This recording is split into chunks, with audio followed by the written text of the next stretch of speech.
If you're looking for a way to win consistently or pay off your gambling debts, this story is for you. Whether you gamble online or offline, play slots or place bets, you've landed on a video that will change your life forever and make you rich.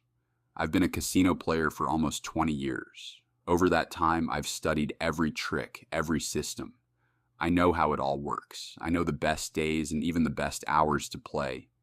Most importantly, I know how you can make a lot of money, pay off all your debts, and live a life of luxury.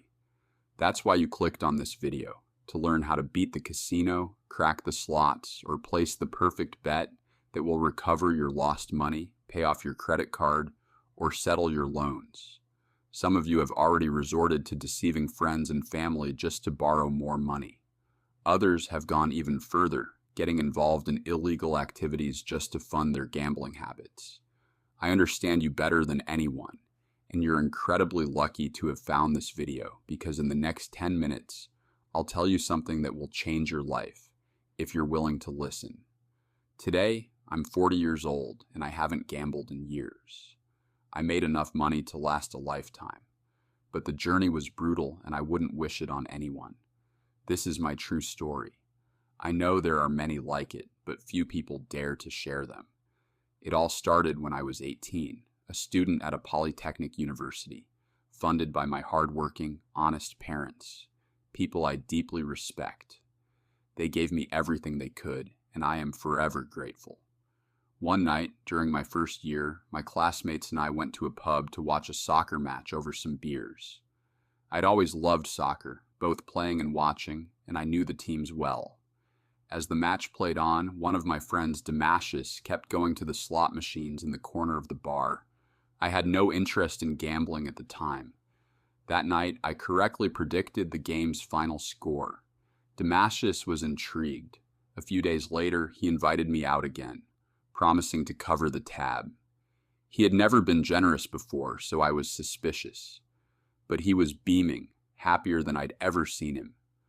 Over dinner, he told me I was a genius. I had guessed the scores for every match he had asked about the previous week. I dismissed it as luck, but he insisted. Then he revealed he had made $500 by betting on the games based on my predictions. That was the night that changed everything. Damascus taught me how to place bets. He loaned me a bit of money, and I made my first wager. I was cautious, placing small bets on a few matches, and I won $250. I felt like I had just made money out of thin air. For the next few days, I was on a high. Damascus assured me this was just the beginning. Soon, I spent nearly all my winnings on random things, but I saved a bit for another bet. This time, I was certain I would win. I had studied the odds, done the math, but I lost $50. That's when the addiction took root. I felt like I had been robbed. I believed the money was mine and the loss was a mistake that had to be corrected. From that moment, I became obsessed with studying teams, players, and statistics. I borrowed more money from Damascus. We bet together. We won. The euphoria returned. I was convinced I had cracked the code. I started developing strategies to consistently win. And then one day, I placed a few high-risk bets while Damascus was out of town. I won $2,000. It was unbelievable. More money than my parents ever had at once. I thought I had discovered the perfect way to make money. I felt invincible. That night, we celebrated like kings. I bought a new phone, new clothes, expensive cologne. I treated everyone at the bar. Women flocked to me. But in my mind, I was already planning the next bet. Despite my winnings, I burned through the money in weeks.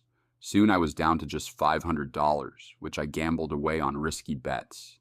I lost everything. I was furious. I analyzed every detail, blaming bad luck, blaming the betting shop, blaming the universe.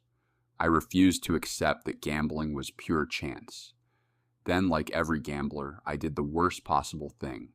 I started borrowing money. At first, I asked my parents for small amounts. Then I borrowed from friends, acquaintances, anyone who would lend me money. I promised myself I would repay them as soon as I won big again, but I never did. Damascus was in even worse shape. He owed more than I did. One night, I told him I had a foolproof strategy, but we needed $2,000 to make it work. He knew a guy who could lend us the money, a serious guy, the kind of guy you don't want to owe money to. We signed a contract. If we didn't repay him, we'd be forced to work 6 months of unpaid labor at a construction site. But we didn't care. We were sure we'd win. We lost it all. The story continues. Stay tuned for part 2. Thank you.